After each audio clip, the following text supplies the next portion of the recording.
Político. Lorenzo, buenas tardes. Buenas tardes, Julio. ¿Cómo has estado, Lorenzo? Pues bien, a pesar de la edad.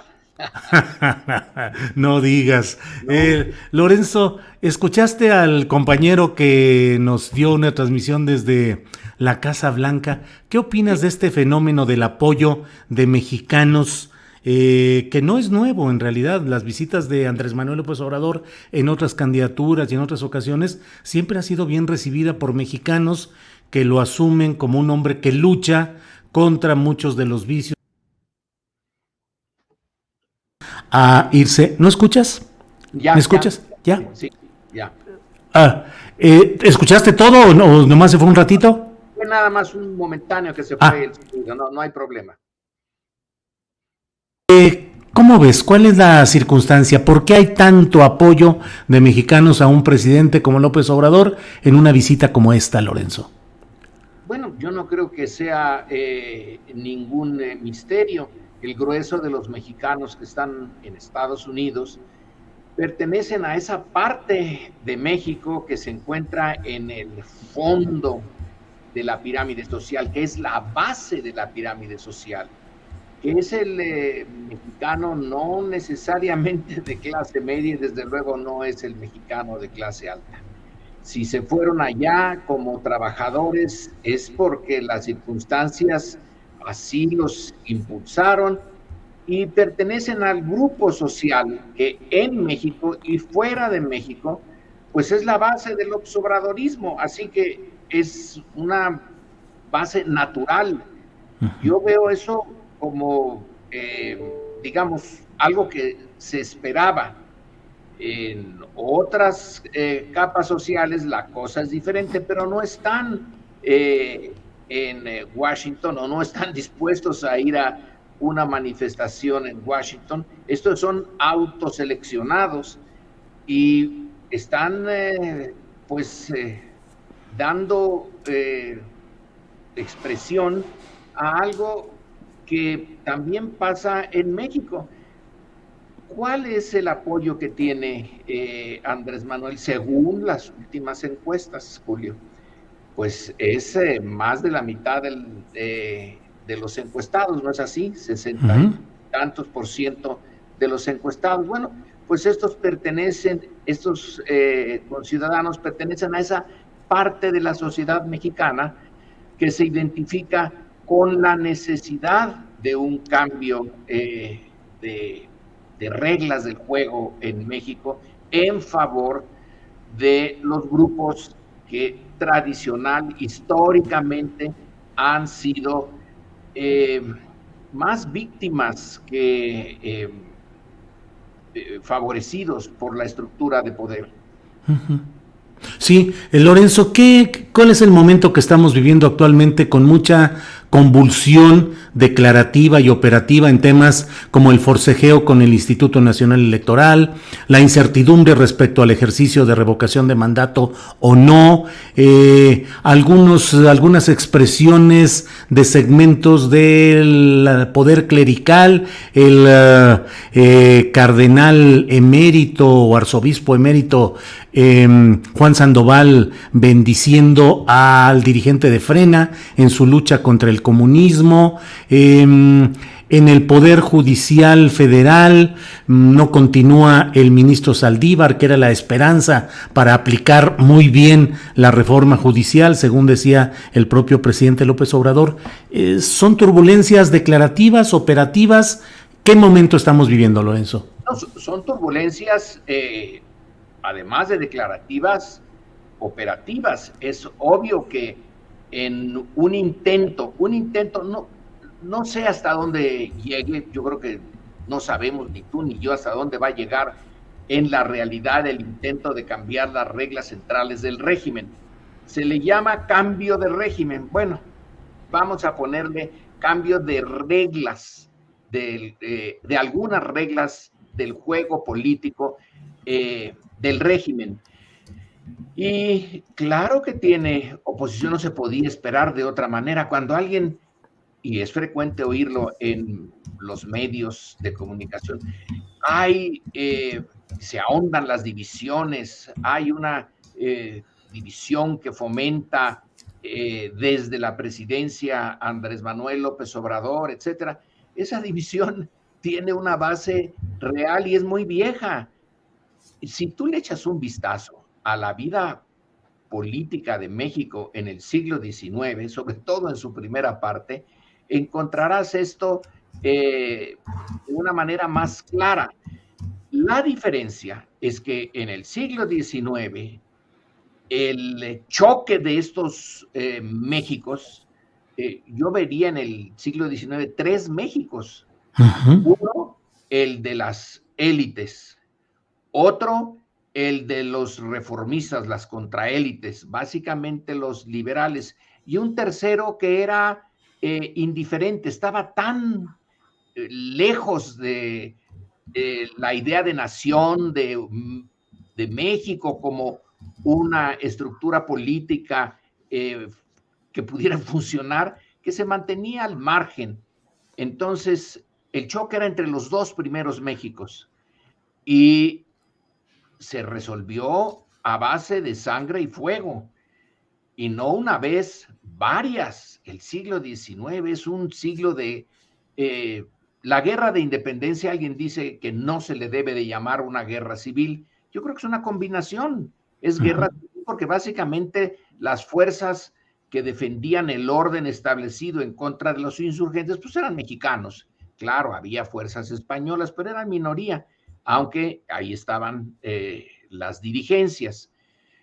Pero ya después de 1821 el conflicto siguió, prueba de que estaba arraigado en México en una forma durísima. El proyecto de nación era incompatible entre unos y otros. Los Sandoval Íñiguez de un lado y los liberales, sobre todo los puros, del otro lado. Y se resolvió a base de sangre y fuego. La diferencia ahora es que siguen las mismas confrontaciones, pero hasta ahorita, afortunadamente, no ha habido la ruptura violenta.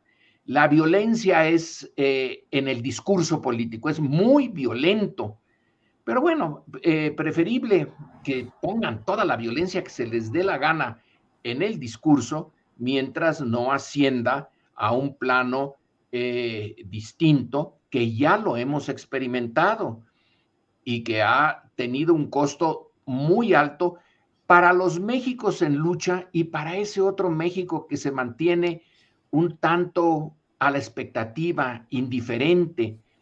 También a él le costó mucho en sangre y en injusticias y en violencia. Hoy lo que estamos viendo que en la Corte le niega al presidente de la Corte prolongar su mandato, que el INE, que vaya historia la que tiene el INE, es una historia muy contradictoria. Por un lado, sí, lentamente sirvió para que las elecciones finalmente sean creíbles. No del todo, pero básicamente creíbles.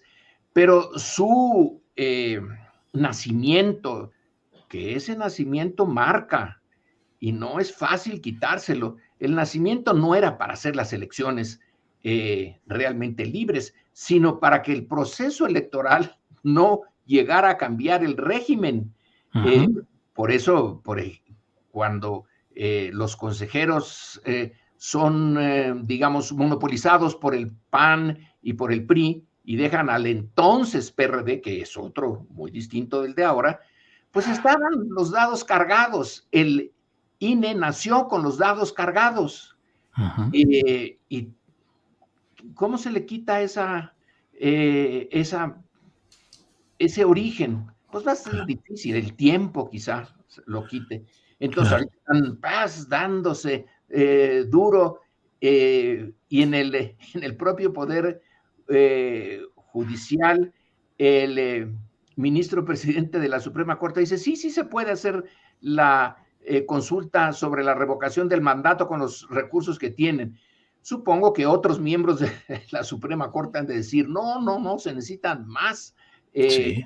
En fin, está, y ahora la reforma o contrarreforma, no sé cómo llamarle, porque se le llamó reforma energética a lo del petróleo y a lo de la electricidad, y ahora viene la encabezada por López Obrador. Bueno, pues es una lucha por recursos, pero millonarios.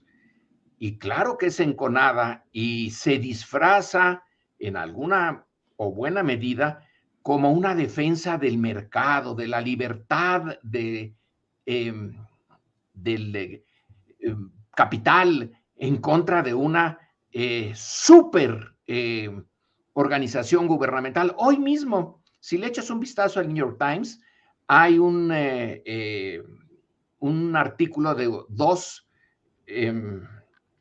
pues reporteras en donde dicen el gobierno de López Obrador está persiguiendo, pretende meter a la cárcel a profesores universitarios. Ah, caramba, ah, caramba. Entonces la universidad está en peligro. Estamos, bueno, ya de aquí a China ya no hay mucha diferencia. Y que la agencia que se encarga, la agencia estatal que se encarga de la generación de parte de la energía eléctrica, este súper gigante, quiere deshacerse de el intento de estas buenas gentes, empresarios extranjeros que están metidos en la generación de energía eléctrica y que pretenden la modernización de nuestra industria eléctrica, y el gobierno de López Obrador está intentando ponerle freno a eso. Tú ves lo que el New York Times en general, bueno, pues sí, es parte de durante la Guerra Fría, pues tomó partido a fuerza, y cada vez que hay algo que interesa a Estados Unidos, pues toma partido, pero trata de ser más o menos equilibrado. Por ejemplo, en el caso de Irak, no dejó de tener sus críticas, lo mismo que en el caso de Vietnam, etcétera, pero ahora frente a los intentos de López Obrador, pareciera que es el Consejo Coordinador Empresarial el que tiene el control de New York Times. Entonces, estamos viendo una polarización de los discursos políticos dentro Sí. de México y entre México y Estados Unidos. Ahora bien, sí, Lorenzo, ahora bien, estamos viendo esa agudización del discurso, esa batalla todavía en lo retórico y con acciones legales y acciones dentro del marco institucional. ¿Qué tanto riesgo se tiene de que, como en otras etapas de la historia mexicana, esto derive hacia violencia física o hacia golpes políticos que traten de sustituir gobiernos? Porque finalmente, pues en eso terminan a veces este choque de intereses tan pesados, empresariales, energéticos, migratorios, de toda índole. ¿Qué tanto hay ese riesgo? Tiene razón, Julio. No hay un solo caso de golpe de Estado en América Latina que no tenga a los militares como parte central no porque ellos hayan necesariamente sido el origen, pero son elemento necesario. Piénsalo bueno, tenemos el caso, desde luego, de Chile, lo de la dictadura argentina, lo del Brasil, pero también en Centroamérica, Paraguay. pues en Honduras, bueno, en una buena cantidad de ejemplos. Yo no veo en el caso del ejército mexicano una disposición a salirse del marco legal y tomar partido en esta disputa entre izquierda y derecha que se hace en el plano de lo civil. Yo los veo muy institucionales, como se institucionalizaron una vez que la revolución terminó. Y como el régimen era de derecha, pues se hicieron de derecha. Pues ahí está, se les pide que en el 2 de octubre del 68 vayan y disparen contra estudiantes desarmados, y disparan. No hubo ningún problema. Se les pide en los años 70 que vayan a Guerrero y que con gentes como Acosta Chaparro, y se pacifiquen al Ujú. Estado por esa vía, pues lo obedecen. Pero el régimen está cambiando y ellos no veo que vayan a modificar esta obediencia que le tienen al marco en el que están metidos institucionalmente. No veo que les convenga tampoco, porque Ajá. imagínate una medida de fuerza que llegue a eso, ¿resolvería los problemas de México? ¿Qué problema podría resolver? Claro. El problema social lo resolvería así, el problema económico, se echarían más eh, tareas encima de las que les conviene. Les conviene seguir, por ejemplo, haciendo el aeropuerto. Que es Eh, parte de la apuesta estratégica del presidente López Obrador, el darles una mayor presencia y una mayor participación, que se entretengan en otras cosas y mantengan lealtad hacia el actual gobierno, Lorenzo. eh, lo pones demasiado, digamos, demasiado brutal. Bueno, está bien, yo creo que esa es una de las consideraciones, pero hay otra. Tú dime si en la burocracia federal hay algo más bien organizado y capaz de cumplir órdenes que el ejército y la armada. No, La nada. Secretaría de Comunicaciones, la Secretaría de Educación, ¿cuál? ¿De qué fuerza dispone? Ponle, piensa de cualquiera. No hay realmente un servicio civil de carrera en México bien organizado, salvo el de las Fuerzas Armadas. Y las Fuerzas Armadas, en otras circunstancias, casi en todas, ¿no?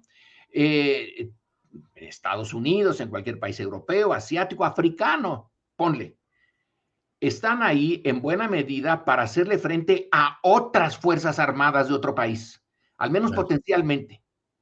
En el caso de México, ¿cuál es el enemigo armado de otro país al que el ejército mexicano deba de estar listo para hacerle frente? ¿A cuál? Pero ¿A Lorenzo, ninguno? ¿ayuda a la salud democrática darle tanto poder a los militares en un país como México? ¿Es darle poder o darles tareas? Yo creo que Eh, poder, ¿Quién decidió eso? ¿Quién pues el decidió que presidente de la el República. ejército dijo al presidente, oiga, quiero hacer el aeropuerto? ¿Me lo da? Así como Slim lo hacía con el aeropuerto de Texcoco, Ujú, es una decisión del presidente, me imagino, yo no lo sé, pues ujú. no tengo ni la menor posibilidad de saber qué rayos pasa en los corredores del poder, pero sí tengo digamos, la visión más o menos clara de que si en tu burocracia, que está corrupta, el aparato administrativo lo corrompió el régimen, necesitaba un aparato corrupto, necesitaba lo que en otras partes, en otras épocas, era en los norteamericanos le llaman el pork barrel politics. O Ujú. sea, yo te doy a ti la tarea de, bueno, la basura en tal condado, pues porque eres de mi partido y si te lo pago. Y yo te doy a ti el control de la policía porque eres de origen irlandés, estás en Nueva York y nosotros hacemos aquí nuestra mafia. Entonces, ese es el tipo de administración pública que hizo el PRI. Yo te doy a ti esto, esta secretaría, te doy a ti esta subsecretaría o esta dirección general, etcétera, pues para pagar y mantener tu lealtad hacia este sistema de partido único, presidencial, autoritario, etcétera. Ujú. Cuando tú quieres usar a la burocracia para algo más que eso, porque estás cambiando, no estás metido en las mismas reglas y las inercias de antes, quieres cambiar las inercias y te la encuentras con que el observador dice, pues es un elefante reumático, artrítico, echado, no se puede con él. ¿Con qué parte del elefante puedes contar mejor. Pues Pues sí. con esa, porque es una el ejército, los ejércitos son en primer lugar burocracias. Ajá. Y están, pues como toda burocracia, para servirse en primer lugar a ellos mismos, que no. Ese es ese es el riesgo, ¿no, Lorenzo? El que tanto privilegio, tanto negocio, administración de bienes civiles, los ingresos del aeropuerto, ingresos de otros negocios, eso es irse empoderando y yo no sé tú qué piensas, pero podríamos ver próximamente candidatos con licencia militar a cargos públicos, a cargos de representación popular en las próximas elecciones. Pues ya los vimos, Bueno, Julio. sí. ¿Cuántos generales que pidieron licencia? Yo conozco uno, Ujú. pidió licencia y lo eligieron por un distrito de un estado. Ya no digo más qué estado es, porque tampoco me llevo muy bien, me llevaba por lo menos muy bien con él. Pero me dijo un día que los del PRI llegaron, le dijeron, bueno, hacer campaña. Dijo, ¿yo hacer campaña? A mí me eligen por ese distrito y si no me eligen por ese distrito, díganselo a mi general secretario Pues que, sí. que tengo yo que hacer campaña y que está pendiente de que el éxito de mi campaña, el que yo sea elegido. Y no no hizo campaña, no hizo nada, lo eligieron por ese distrito, etcétera. Así que no es nada nuevo. ¿Cuántos gobernadores fueron militares? Hermenegildo Cuenca Díaz, por ejemplo, que fue candidato a gobernador por Baja California. En Guerrero, ¿te acuerdas el desastre, iba a decir otra palabra, que hubo en Guerrero y que en parte por eso salieron Genaro Vázquez Genaro Vázquez Y Lucio y Lucio Cabañas. Cabañas? ¿Quién era el gobernador? Un general. Ajá, Eh, entonces, cuando el levantamiento zapatista, ¿quién era el general que capturaron los zapatistas? claro, claro. Entonces son muchos. Ujú. Así que no sería nada nuevo. Espero que al contrario, que no se presenten, que esté en su interés, además de que dicen que están comprometidos con el interés nacional, el interés de su corporación. La última vez que el ejército realmente se metió a tener el poder, ¿qué le pasó? Se destruyó. El Ujú. ejército huertista tomó el poder, puso gobernadores militares, militarizó el gabinete, todo era militar.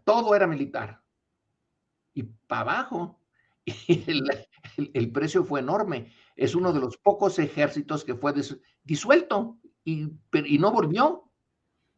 Claro. Doctor Lorenzo Meyer, en las circunstancias que estamos viviendo, ¿crees que es tiempo, como en otros países, de convocar a un acuerdo nacional entre partes que puedan llegar a diseñar políticas de Estado, obviamente bajo el consenso de las fuerzas participantes, o ya nos llevó el tren con que ya todo va rumbo a las elecciones y todo es polarizar y concentrar poder rumbo a ese momento definitorio de 2024?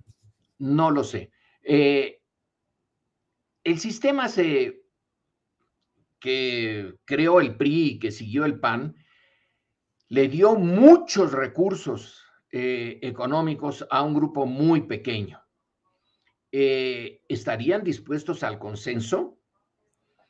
A veces me da la impresión de que el empresario más rico de México, que es Slim, es el que tiene la capacidad de ver así a largo plazo y decir, bueno, pues si ahora pierdo el aeropuerto de Texcoco, Texcoco. pues tengo mi cachito del Tren Maya y López Obrador se va en el 24, sí, en el 24, y mi fortuna sigue aquí.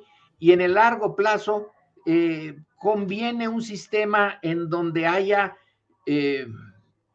sea menos brutal, donde haya más equidad, pero luego me da la impresión de que hay otros abajo de Slim que no, hay un libro, aquí lo tengo detrás de mí, un libro de un profesor de la Universidad de Nueva York, en donde señala que se llama algo así como la mentalidad de la derecha. y Ujú, uno de sus puntos centrales, está pensando en Estados Unidos, es en la derecha norteamericana, y ujú, uno de sus puntos, su hipótesis, parte de su hipótesis, es que las minorías, cuando que han disfrutado bastante de su privilegio como minorías, ven surgir y empoderarse, vamos a usar ese término que no acabo de gustarme, pero empoderarse por cambios políticos, no les gusta, independientemente de si tiene efectos económicos o no. Puede ser ujú, neutralmente, puede ser que no les quite nada, pero el ver que alguien que estaba abajo sube es una manera de pérdida relativa de estatus social y no les gusta. ujú. Están más contentos con una sociedad muy dividida en clases, donde ellos estén hasta arriba y cualquier cosa que les quieran modificar, se enojan muchísimo. Entonces, el consenso sería que las clases que históricamente han perdido o han estado perdiendo porque están hasta abajo de la estructura social, suban y los otros acepten, porque no es que yo te doy esto y tú me das esto, está tan desbalanceado que en el balance alguien tiene que tener una ganancia neta y alguien tiene que tener una pérdida neta. Ujú, Ahora, para que haya el consenso, el que tiene la pérdida neta debe de tener conciencia que en el largo plazo le conviene, porque la ujú, estabilidad de una estructura multiclasista y donde las diferencias entre clases y entre regiones son tan grandes, no está asegurada su viabilidad en el largo plazo. Si tú quieres asegurarla, bueno, pues algo tienes que dar, es Lampedusa, es el gato pardo. claro, Hay que cambiar para seguir en el mismo lugar. claro. Sí, Lorenzo, estamos ya en la parte final de la entrevista, el tiempo se va como agua, pero ha sido muy interesante poder hablar contigo y revisar este momento político. Cierro solo a reserva de lo que tú desees agregar, pero solamente preguntándote, la oposición, ¿por qué no tiene la visión adecuada para colocarse de una manera inteligente y eficaz ante el momento político que se está viviendo? Carece de brújula. ¿Por qué no hay, teniendo tantos recursos y tanta experiencia en el manejo del poder, por qué no han logrado plantear algo que suene viable y eficaz en su favor en estos momentos, Lorenzo? Porque el poder que tuvieron y la experiencia que tuvieron es concentración del poder, sobre todo del poder económico. Ujú, Y la de largo plazo requiere que aceptes una pérdida de parte de ese poder. Ha de ser bien difícil. La visión de política de estadistas de largo, largo plazo. A mí por eso me cae bien Roosevelt y ujú, sobre todo en un libro que se titula Traidor a su clase, porque lo consideraron a Roosevelt traidor. Él venía, pues, ¿de dónde? De la élite, vaya élite, la de ujú, los Roosevelt norteamericana, y sin embargo, llevó a cabo políticas que favorecían a la clase trabajadora. Y alguien dentro del grupo al que socialmente pertenecía Roosevelt lo llamó traidor a su clase. ujú. Bueno, se necesita ese tipo de estadistas y cuando aparecen caracoles son fantásticos. Roosevelt le ganó un montón de tiempo a la estabilidad norteamericana. Es ahora cuando volvió, fíjate, ahora sí, Ujú. volvió la división de clases, de culturas, de regiones en Estados Unidos y están tan polarizados como nosotros. Ujú, ujú. Eh, el ¿Y legado ves, al- rooseveltiano duró mucho tiempo y se agotó. ¿Y ves algún proyecto, prospecto de traidor a su clase entre ese segmento de la oposición? buena, buena pregunta. Y yo no, pero yo no estoy viéndolo todo el tiempo. ¿Tú lo ves? No, no veo, es que eso es lo que a mí me impresiona en el sentido de que no tengan la capacidad de plantear algo eficaz y que siguen peleándose entre ellos y planteando hipotéticas batallas triunfadoras cuando creo que no logran resolver un programa, un proyecto que no deja de ser el que nos ofrecen volver al pasado terrible del que ellos han sido los culpables. Y me parece, digo, bueno, tanta experiencia del priismo, tanta habilidad también acomodaticia del PRI, del PAN, en fin, no sé, con Pero es Peña que a lo Nieto mejor logra. Sí. el PRI ya por ejemplo, el PRI de Peña Nieto y el PRI de Mid no Ujú, son el PRI de los que se metían en los años 20, 30, fíjate, en el cardenismo, el PRI del cardenismo. ujú. Bueno, no se llamaba PRI, pero era el Sí, el papá del PRI, PRM. ¿no? Ujú, El PNR y el PRM, ujú, el abuelo y el papá ujú, del PRI. Pues el cardenismo, don Lázaro era un garbanzo de a libra, pero tenía que llevarse a un montón de y oportunistas y sin ideología ni nada, pero bueno, pues siguieron ahí. Entonces, ese PRI estaba metido en el corazón de México para explotarlo, ¿sí?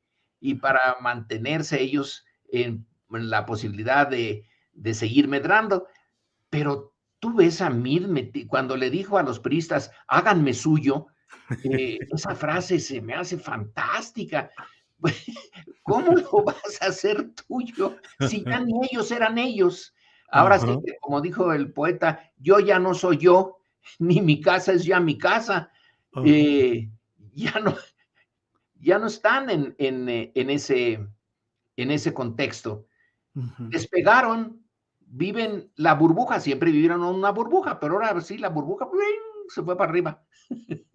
Vaya, Lorenzo, pues muchas gracias por esta oportunidad de platicar y solo cierro ya preguntándote algo que estás viendo en series de Netflix o de los canales o en televisión o en película o qué estás leyendo en estos momentos.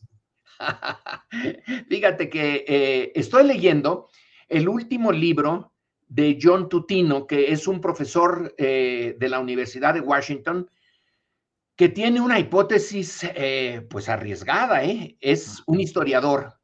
Y él sostiene que México en el siglo XVIII es el corazón del capitalismo. Tú dirías, oiga, ¿por qué no es Inglaterra? ¿Qué no es la revolución industrial?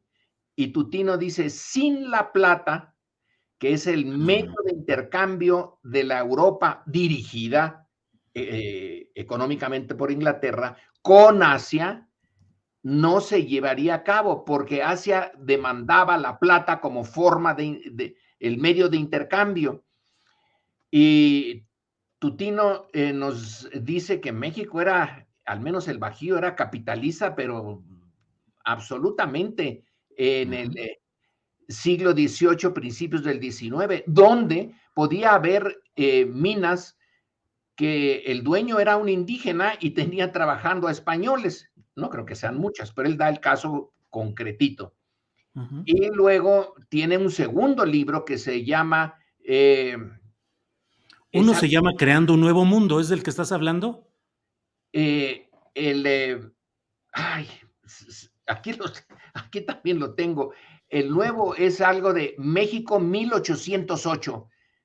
Mm, Eh, eh, y es el momento en que él explica por qué se vino abajo el acuerdo eh, que había dado lugar a la autoridad y al sistema colonial, que no era un sistema basado en la represión, claro que tenía represión, pues faltaba más, pero era un acuerdo entre los grupos, entre los mineros, los comerciantes y los pueblos de indios, las repúblicas de indios.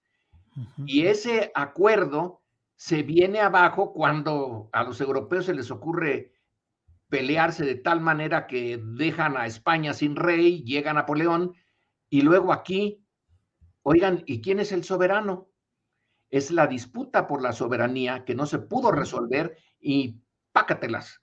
Ya lo Se vi. viene abajo esto y durante mucho tiempo se quedó sin resolver ese tema.